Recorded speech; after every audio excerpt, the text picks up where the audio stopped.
welcome to NY Not with your host, Ananiki Peoples.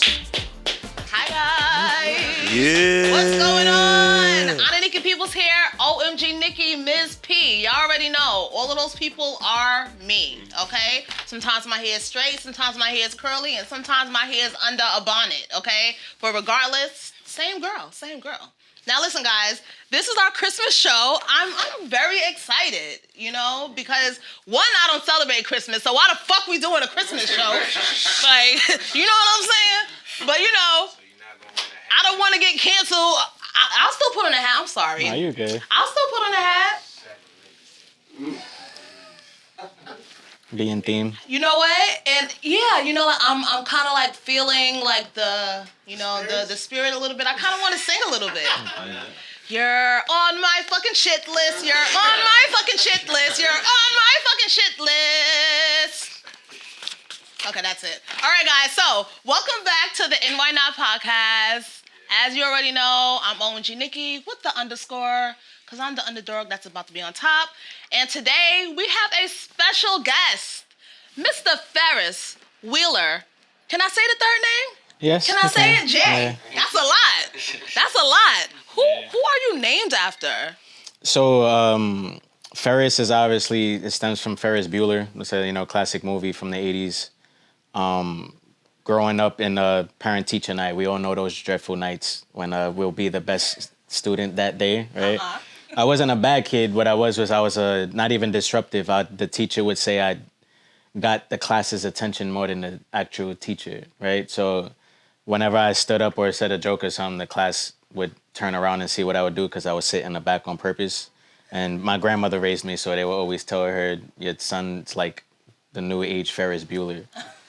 And then the Ferris wheel, it's I'm from Brooklyn, so the iconic Coney Island, just adding that. And then my name's Justin, so Jay. Okay, all right. Well, listen, my name is Ananiki Peoples, and people think that's an important name. They even think that I'm related to the guy in Shaft, but that's his character's name. Yeah. So I say that to say you have an important sounding name. Like, I love names that just have a, who is that? Oh, you only 4? Nah, I appreciate that. Imagine like the amount of weight that came with your name, Yeah, for sure. The door. So we are glad to have you here today, and I wanted to get a bit more background information because anyone can go on Google and Google you or whatever and see what information, we find, but I'd like to hear it from you because I know you were into music at one point. I know you were doing producing, performing probably. I'm not sure if you made beats, but you probably dibbled and dabbled in that as well. I believe you did do some acting. Like, you're just like a multifaceted person. And you're also creating content. And it's like you have like the Midas touch, like anything like you touch is turning into something worth something, I don't want to just say gold because things are changing, you know what I'm saying? So, tell us more about that. Yeah, so I definitely come from the music background. To go a little backtrack, my dad was a big producer in the 90s. Then my uncle was a big producer in the 2000s. And so just growing up around them, just following their footsteps, I wanted to get into production. So we produced for a lot of people in the industry, me and my uncle. Our big New York City record was Off the Rip for French Montana. Nice. And rest in peace to Chinks. That was actually like his last record with French. But that got us like known in the city, like our summer anthem because it released during the summer. And then A$AP Rocky hopped on the remix, Lil Wayne, Fat Joe, like a lot of iconic people, not even just New Yorkers, but iconic people hopped on the remix. And it was just giving us like a name in the industry, as those New York City producers. But our actually biggest record is the one we got a plaque for. It went #1 on Billboard and went like, I want to say probably like 5-6 times platinum by now, but it went triple platinum. We produced for this K-pop group called Red Velvet. Oh, cool. Yeah, and they're considered, they compare them to like the Destiny's Child in Korea. So it's like a 6-girl group type thing. Dope. And they all were like their own individual singers, and then they made a group.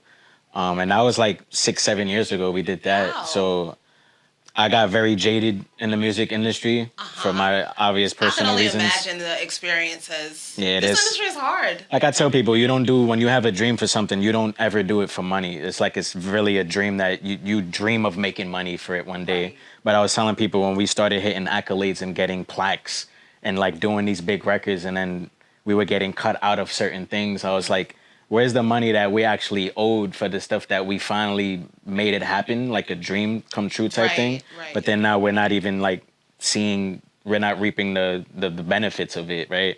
Because it was also opening other doors, but then at the same time, how many doors can open? And like I tell people, it's good to get free stuff, it's good for opportunity, but we all have bills at the end of the day. We all have mental health. We all have our regular health. We all have our families, our own people we want to help, right? So from that, I got from music actually before acting was the fashion industry. So I became I became a celebrity woman stylist for, I want to say, 12 years. So from that, it was very interesting, right? Because I was in like Saks Fifth Avenue.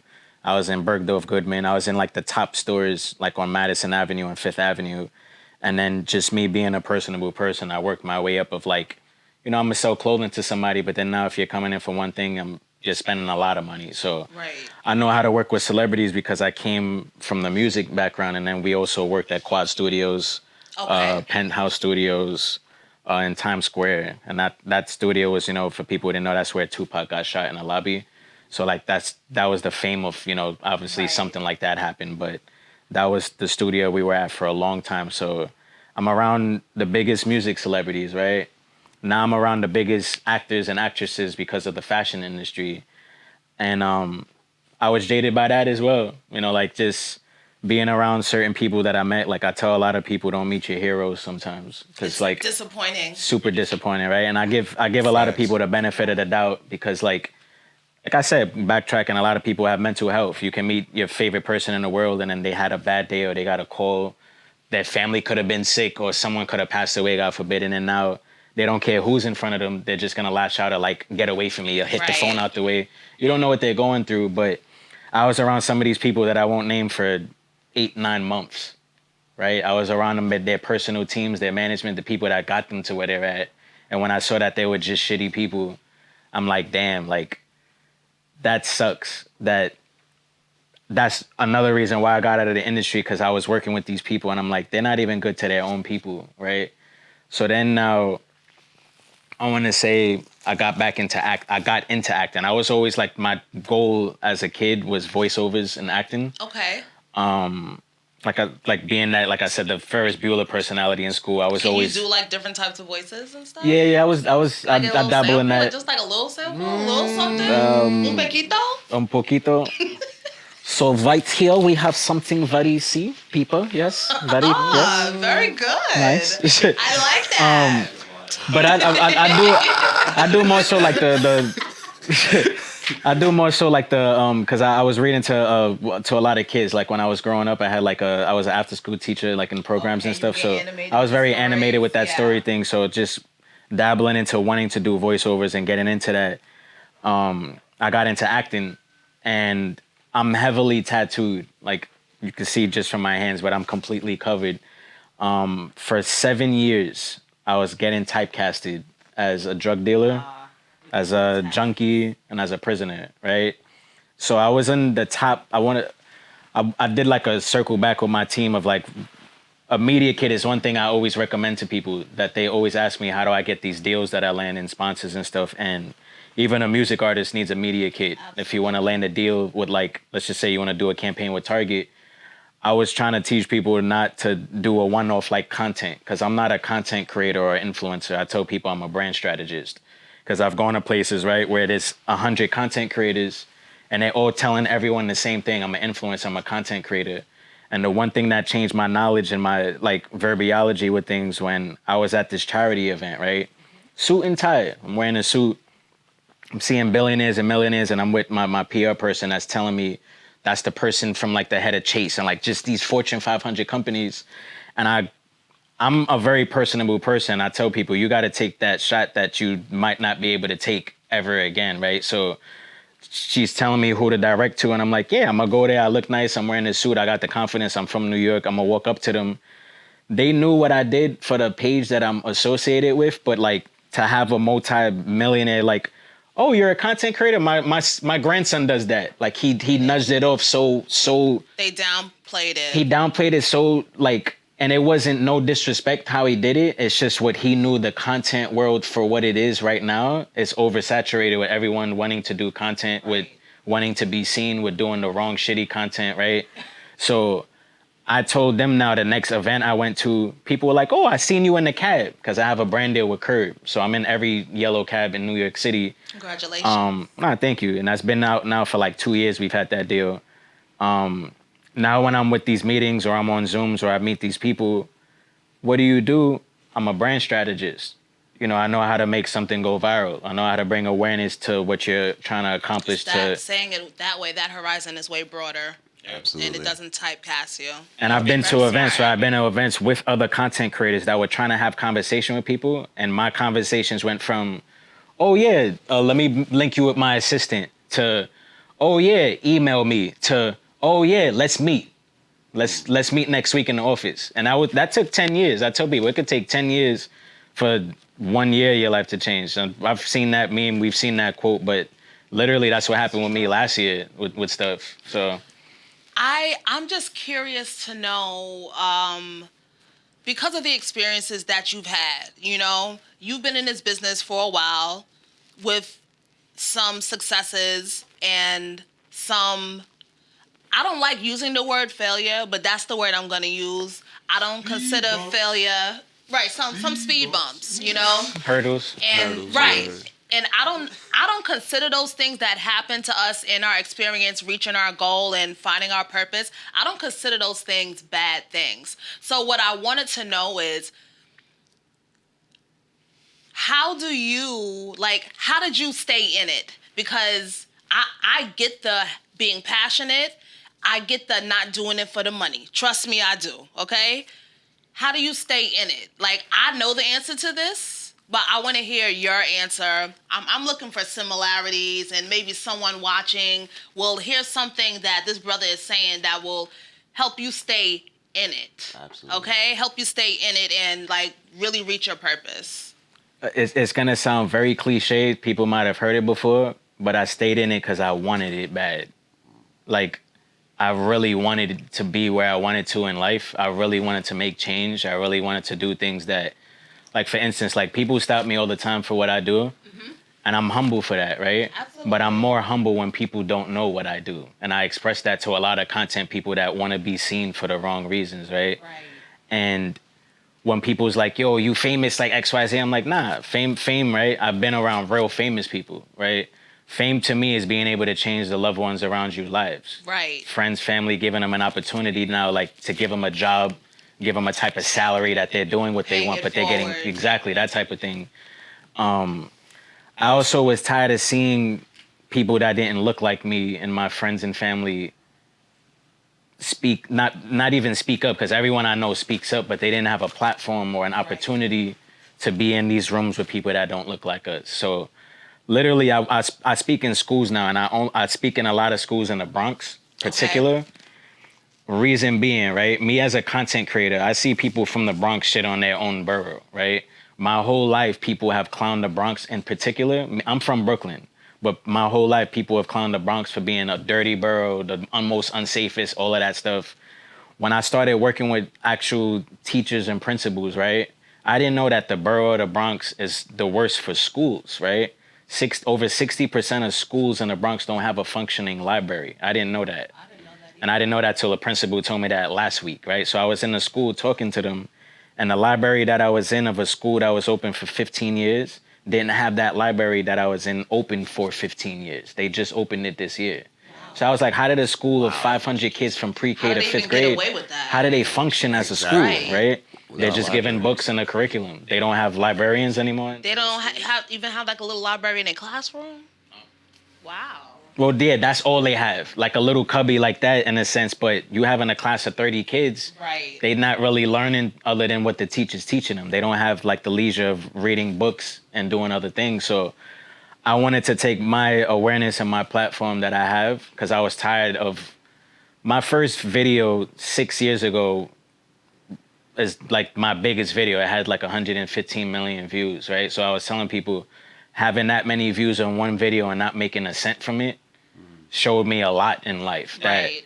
I made $500 from a video that hit that many views, because at the time, like I said, viral wasn't really the term other than if you were sick, right? That was a medicinal term. IG wasn't as big as it was 7-8 years ago. There was no influencers, quote unquote. It was there, but it wasn't content created. It was a popular page that you had to get mad likes at first that people didn't remember to end up on the popular page. Yeah, so it was like, it was very niche on a social status on IG at first. All the other platforms, you could just have the platform. Facebook originally, you had to be in college.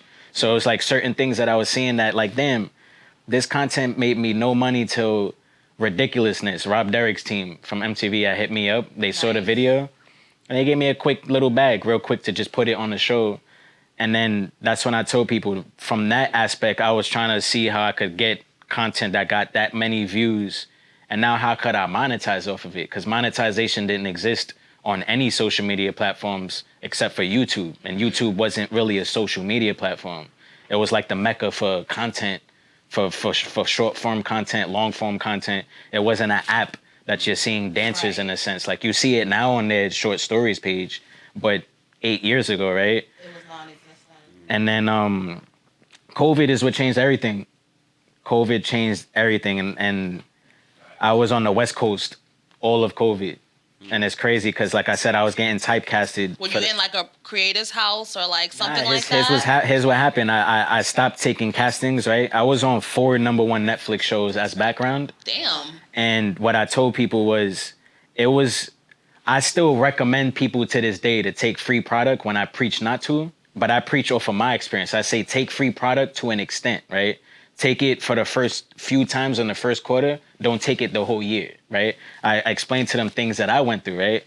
I haven't taken background roles for the specific reason of, me being typecasted, but now I have opportunities that I'm getting auditions because I have a crazy manager now. Right. But I recommend people now take the background roles, because what I did was when I'm on set, you're on set for 13 hours, right? For background, they're doing cuts. And one thing I recommended to everybody, right? You're on set at like 7 a.m. Everybody's mad tired. I was literally the first person speaking at 7 a.m. Like, yo, what's good, y'all? Like, this ain't detention. Like, why y'all so quiet? They didn't tell us to be quiet. And now I'm having other people open up and be more personable. Like, damn, like I didn't want to be that person. I'm like, nah, I'm not that guy to get everyone's attention. But I'm like, I'm very antisocial.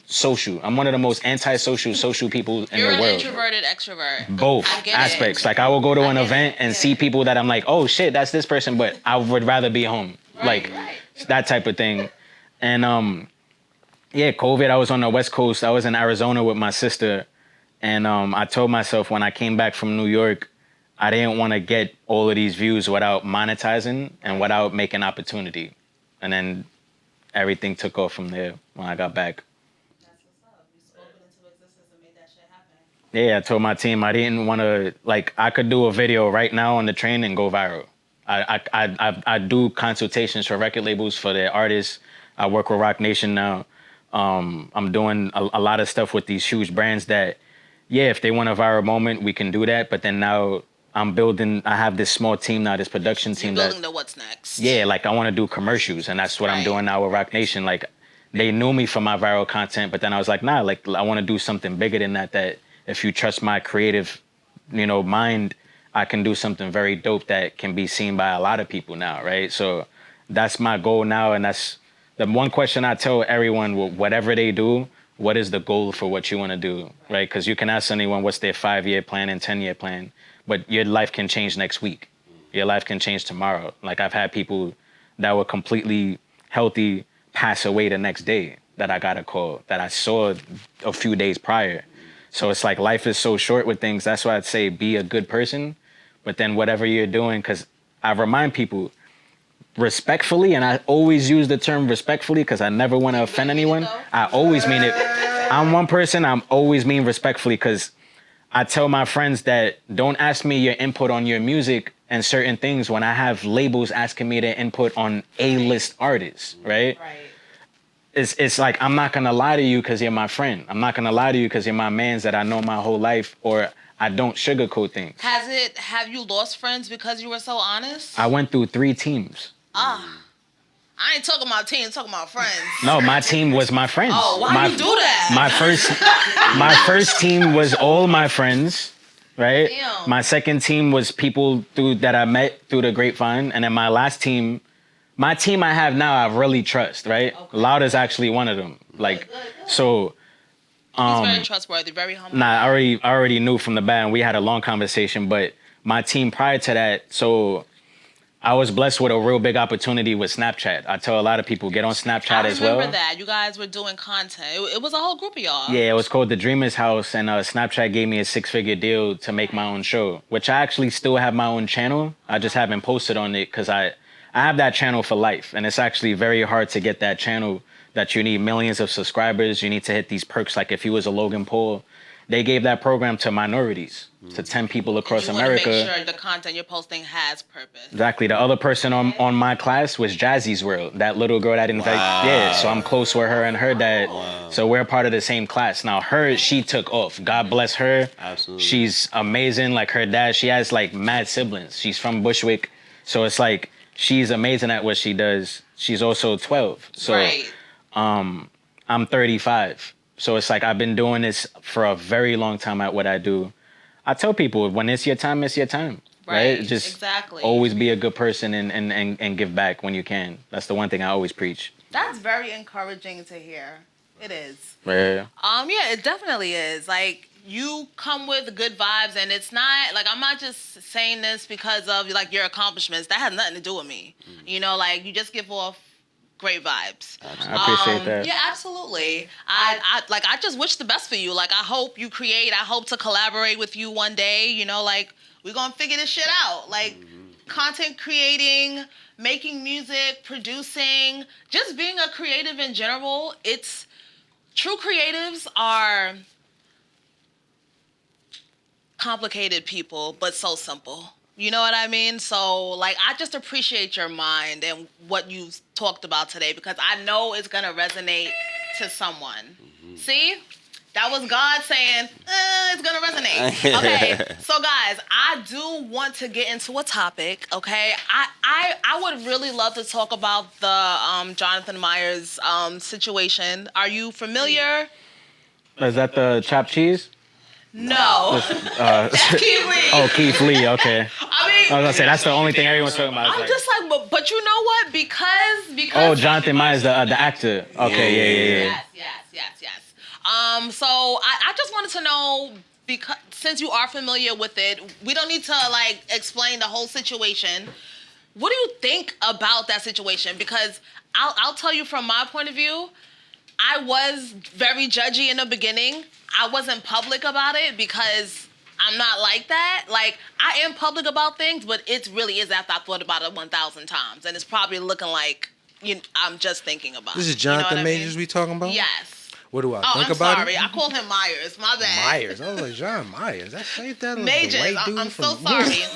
I'm so sorry, Mr. Majors, because this is a major news story that we are talking about right now. Your life, okay? What do you think about the situation? So you want to hear the safest answer that I have for the most, and it's the reason why I say safe, right? Is I don't like speaking on your average person's issues that I don't know nothing about. I want to hear the answer that you want to give. Yeah, I'm gonna give you the answer that if he wasn't even famous, I would have given, right? Yeah, because this is why I say I don't even like speaking on issues that if I wasn't there, if I don't know the ins and outs, he's a celebrity, right? A lot of people need to realize they're not ready for a relationship. Yeah. That's my safest answer. That it doesn't matter what they said he did or what she did, right? Most people need to realize that they're just not ready for a relationship. You need to love yourself a lot more. Because on both sides, there was a lot of stuff that I heard said, aside from the physical aspect, right? But there was stuff that I heard him say that I'm like, you're not ready for a relationship. You sound like you need therapy for your mental Yeah, health. you start comparing your woman to Coretta Scott and all that. That's what I'm saying. So it's like, You know, and then even her aspect, the fact that she said she didn't tell the police that he put her hands on her because she loved him. You know, there's a lot But of. she did say something about it. She claimed that he broke her finger. No, I know, but then in the aspect, she was saying things and that she didn't want to get him in trouble because she loves him. Right. She was trying to backpedal. You shouldn't be in a relationship if you're trying to hide someone that physically assaulted you. Right. Because even if he wasn't famous, right, he still could have. You could still go to jail. You could still get in trouble. So that's just my answer. That's why I'm not in a relationship. I'm not ready to be in a relationship because I still have therapy I'm going to, right? I still have things that I'm dealing with that I wouldn't want to project on anyone else, that there's still trauma that a lot of us go through that we don't realize till now you're in a setting of a relationship that now it comes out. Like there's a lot of things that are underlying that we don't really realize. Obviously, if something comes to light and you feel like some people I know have gotten in a relationship, gotten married, had kids randomly, I didn't know it was something that there was that type of spark. But I think for the most part in 2024, most of the people that are just around or fucking with someone because they're lonely, or they can't afford rent. It is winter time. And I'm not gonna get into that situation because that's so I wasn't in a relationship, but I know a lot of people that That are doing that. it's a meme. They're in a toxic situation because they don't want to break a lease. Yeah, And I'm like, it's just that's crazy. Yeah, but crazy. definitely with that, I just think take some time. Maybe they should have like, you know how you can get out of your divorce and pay a fee? Like if you're living with someone, like maybe they should have like, and I'm not talking about the fee you would pay if you break your lease early. I'm talking about something else. Like make something else for that since it's so much. That way the city could get more money because you already know what E doing. Like you giving away money, flex on you again. But maybe they should make something like that where, you know. Well, they do consider After a few years, no, right? not even after the physical, like obviously like with domestic violence, there's the physical abuse and the mental abuse aspect, but now they consider financial abuse.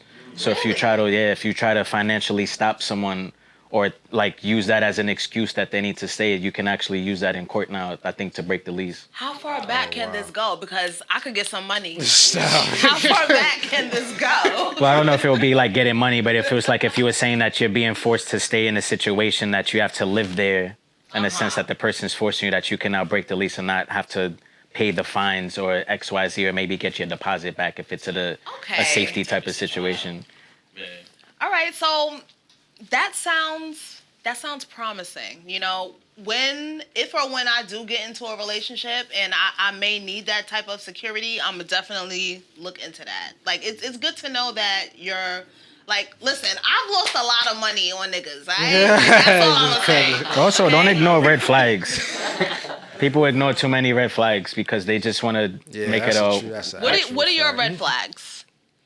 Name three. 3 red flags. 3.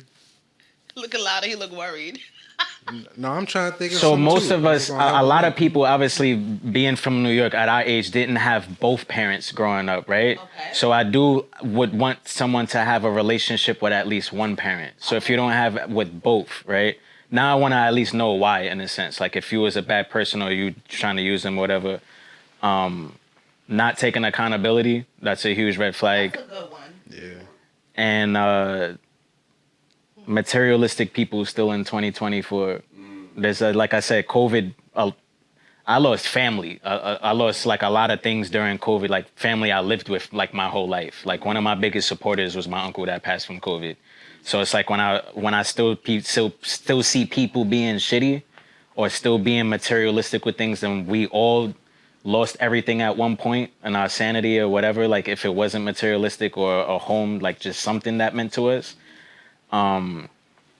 Yeah, materialistic people. That's my last one. Okay, those are actually 3 really good ones. Like listening to this brother, I'm petty as fuck. Like, I got to reevaluate. Somebody hand me a mirror so I can look at myself and just reflect, okay? Damn. Louda, I'm curious to know what are yours? Like, He kind of said some good ones, so I don't need to go into it. All right, Because I was thinking and I was like, what he's saying is just hitting. Because materialism in 2024 is kind of crazy. After COVID, it's been And what Just was that material? second one? Not taking account. Piggybacking. Yeah, accountability is like, especially in recent events. Oh, yeah. I'm like, yo, if you don't take accountability, you know what I'm saying? Because like, Listen. as men, we have to say we wrong all the fucking time when we wrong. But know do what I'm you? saying? Not all the time. Okay. You get what I'm saying? Most of the time, more than average. So Yes. it's like, when a woman can do that, yo, y'all don't know. That shit feels good, yo. It's like, yo, my fault, my bad. It's like, yo, thank you. I appreciate it. You know what? I'm gonna change the parent one real quick. Okay. Because like I said, a lot of us didn't have both, or some do have both. I didn't have both of my parents growing up. Me and my dad had like a really rocky relationship, and then that's why I said my grandmother raised me. But I think one of the main things, right? Because I've seen it happen even before I was doing, is people that judge other people. Like, He talking about me, y'all, because I'm judging. I'm quiet with it, but I'm judging. I be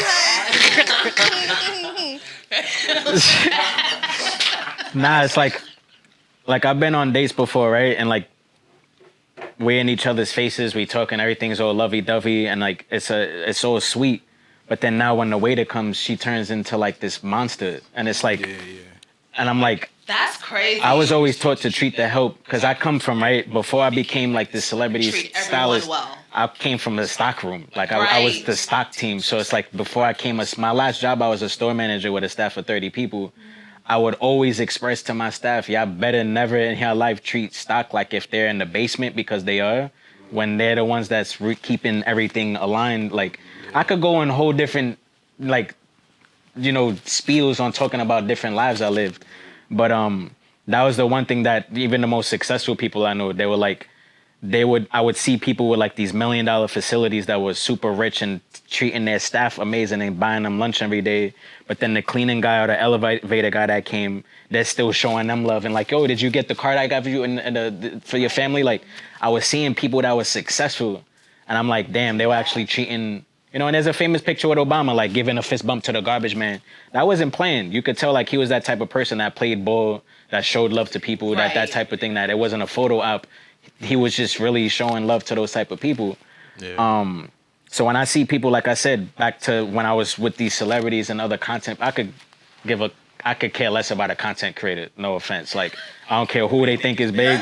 When I've been around, like I said, actual celebrities, but when I've seen like celebrities treating their people bad, that's why I was like, all of that fake stuff, like smiling and on the camera, but then behind the scenes, you're like screaming at them, throwing your phone to like your assistant, and like, that's crazy. Like, I would never do that, and I would never want to associate with those type of people. And I'm sorry that I was acting like that day you came to my but I'm better now. I'm better. As long as you're healing. Healing takes time. Yeah. I'm sorry. All right, Well, so before we move on, what are your red flags before we listen? get our next guest Let me going on? explain something to you guys, and why I keep moving my hair, I don't know. Let me take this off for this part. Hold on. Give us one, So- because I feel like you about to go on Dante. So my red flags, I would say I'm older now, but I say that to say I'm older, and that means guys a lot of young dudes do want to talk to me, but older men do want to talk to me also, and I say that to say, regardless of where they're at, they normally have kids in this day and age, right? So these men normally come with children. So that's kind of like my... Red flag? Yeah, Kids? like if they got kids, because listen... Some of these people have children with people... Some of these people have children with people who they do not share the same You won't values get to with. know a nigga if he got a son?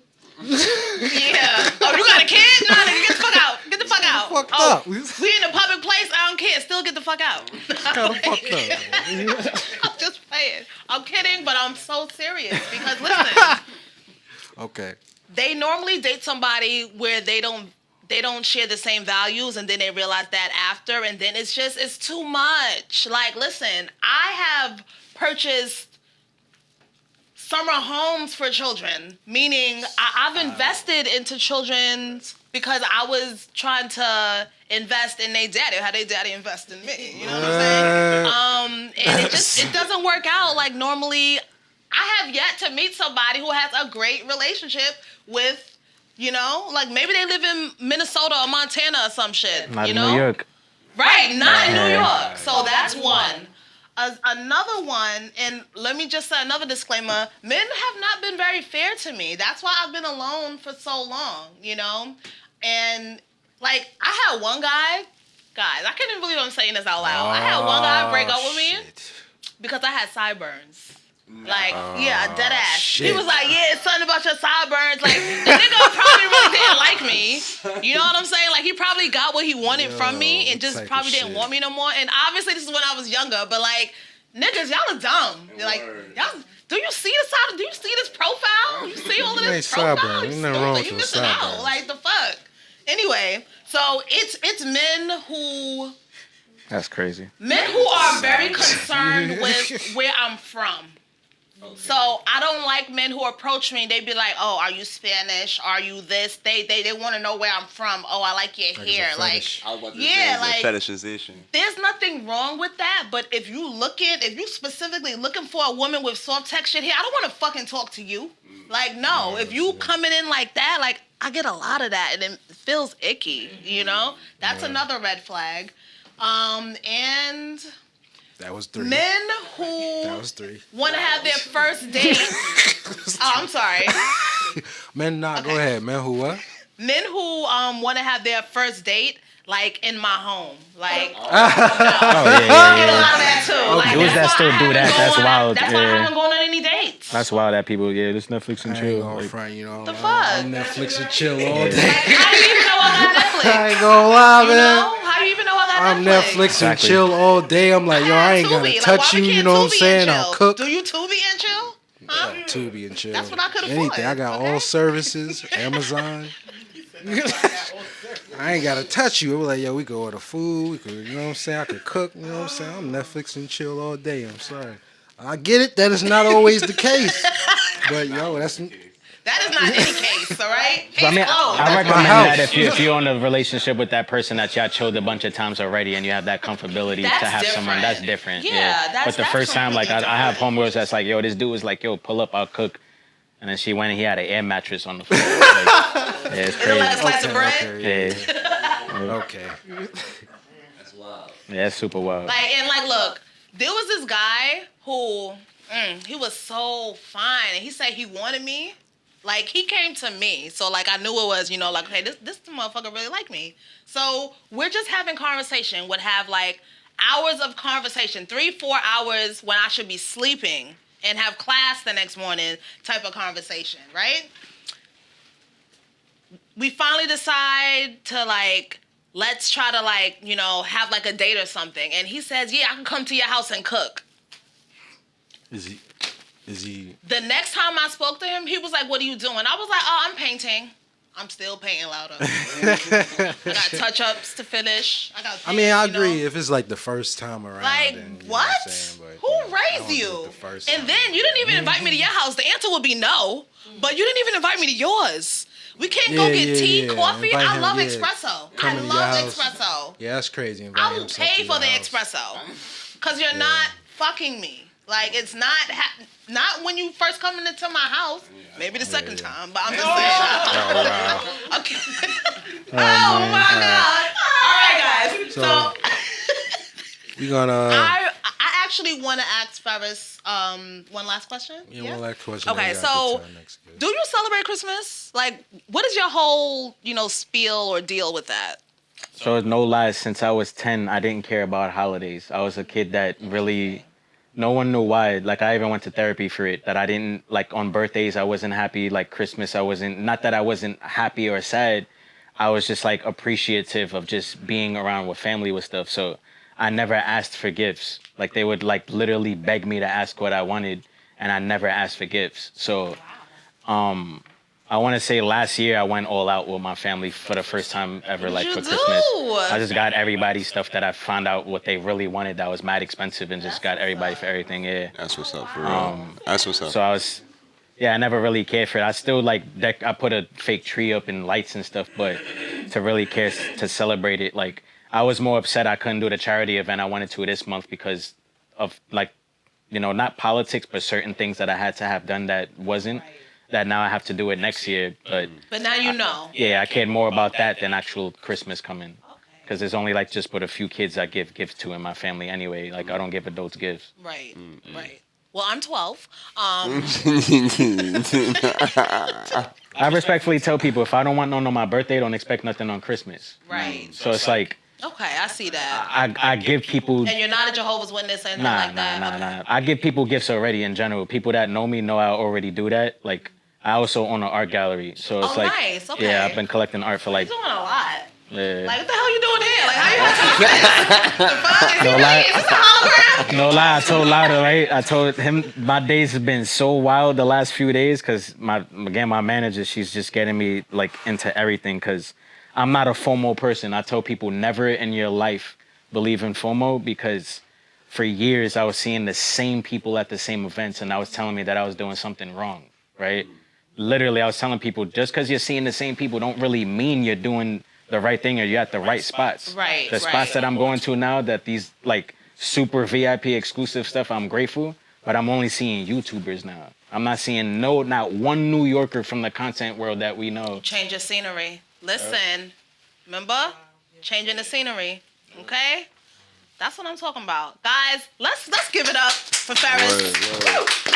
It's not his day off. He don't get days off, but he came over here. So glad to have you. Thank you so much. This was such a joy. I would love to interview you again on a more comedic platform. But we'll definitely talk about that in the future. Let us know what's to come with you in the future and where people can find you. They already know where to find you, but like just tell them anyway because people want to act like they don't know shit. You know what I'm saying? So one piece of advice I also give entertainers, and I say entertainers because entertainment is painters, singers, dancers, rappers, whoever. Entertainment, you're entertaining. It may be hard, and I've even told people I recommend to change your name, not your artist name, but it's very easy and way more professional to have your name on every platform as the same name because now brands find you easily. Managers, agents find you easily because I've known people that have like underscores in certain things or put music or have like numbers, but if you can find now like something that it can be representing your brand in that name across all boards. That's why my name on every single platform is the same name, Ferris Will J. And coming forward, I got a bunch of things. I'm falling back from the content and doing the cinematic. I'm trying to start this production team. We have one, but actually like make a company out of it. But I'm doing this Rock Nation commercial for their spring 2024 collection for their clothing line. Doing something with Timberland next year in March. So all the brands that I've already been working for, now I'm like doing a real creative aspect, not content, like an actual creative piece for them. Love it. Yeah. You're transitioning nationwide. Like, do you ever... I know I said I had a last question, but do you ever because you're not done, you have so much stuff, so much more to accomplish and do, but do you ever sit back and just look at yo, I did that shit. Like, you don't ever go off in the mirror I would. So I do to an extent because then at the same time when I see my goals, I want to quadruple them now. Absolutely.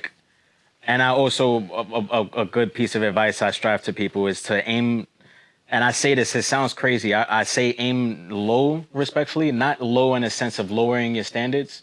But for instance, when I was in the music world, my dad first, before my uncle, had hit number 27 on Billboard, right? I told myself I want to hit at least 100 on the top 100 or 27 like my dad did. I didn't want to pass my dad, right? I hit number 1, right? So I told myself I wanted to hit 50,000 followers. I hit 100K, right? I aim at a level that, to me, I feel like is definitely attainable, more than what I would picture. And the same thing, I had a fake check in my crib for a skit we did with 50K that said 50,000. And I was like, you know what? I want this 50 bands to become for real. Snapchat gave me 6 figures. So it's like certain things like that when you, like I said, aim low, but in a realistic aspect. I know people that go, I want to sell 1 million albums right now and be dead ass. And I'm like, there's nothing wrong with that, but you don't even have 10,000 streams, right? So it's you got to do certain things. And like I said, I always go to music because I started in music, but then I can go back to my friend's clothing line. Like, everyone makes t-shirts, right? Right. But how do you do now that someone wants to buy a t-shirt? Do a creative piece. They do certain things that... Are you teaching classes? Like, because you know how they have the classes online and stuff? So my team, we spoke about it. I only do consultations with record labels, Fortune 500 companies, and I only do free consultations on panels in schools. I don't like, because I'm gonna be honest, if someone wants to sit down with me to really build their brand up, it's gonna start at 5K, right? So it's like I tell people, hop on my live when I'm giving gems just for free, saying stuff like, I'm not gonna give you the blueprint, but I might give you an idea like, damn, it's common sense, but common sense ain't so common for certain people, and it's nothing wrong with that. So I could say certain things, and I've literally had people say like, yo, bro, you should do consultation. I'm like, I will always give a gem for free because I've done consultation for personal friends a year ago that still haven't done nothing that I told them because they're my friend, right? Right. So now, hit my manager. You know, like, people tend to only value what they pay for. People tend to only value what they pay for, honestly. Exactly. You know what I mean? If you get something for free, it's something about the psychology of it. If you getting something for free, you're like, like it's accessible. I could get that anytime. You know, move on it. But if you invest in it, you're like, yo, like I spent my bread on that. I better use it. You know what I'm saying? So views, followers, none of that mean nothing if you're not monetizing off of it. Absolutely. Like, I definitely agree. All right, let's clap it up again for Ferris, Wheeler, Jay. This was such a great interview. And listen, whoever your ancestors are, tell them to pray for me too. Okay? I got you. Mine are praying for me. I pray for everybody, honestly. I pray for the world. We moving up, but please have your ancestors put me on that prayer list, please. Okay. I got you. All right, guys. I am OMG Nikki with the _. And we're gonna see you guys again very, very, very soon. This was we ain't over yet, man. You are ready to cut it off. We're and pausing shit. and then Man, we pausing. We got another guest coming on. I'm sorry. Man. All right. Insult the We gotta get them format. little things in there. What you It call took them a while to things? do these I thought we outlines, was man. doing the next. All right, so wait, let me do that outro again.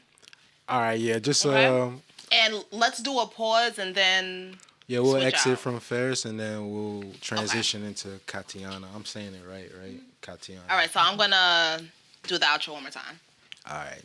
Take it. Yes! Oh my God! Let's give it up again for Mr. Ferris Will J. Oh my God! Thank you so much.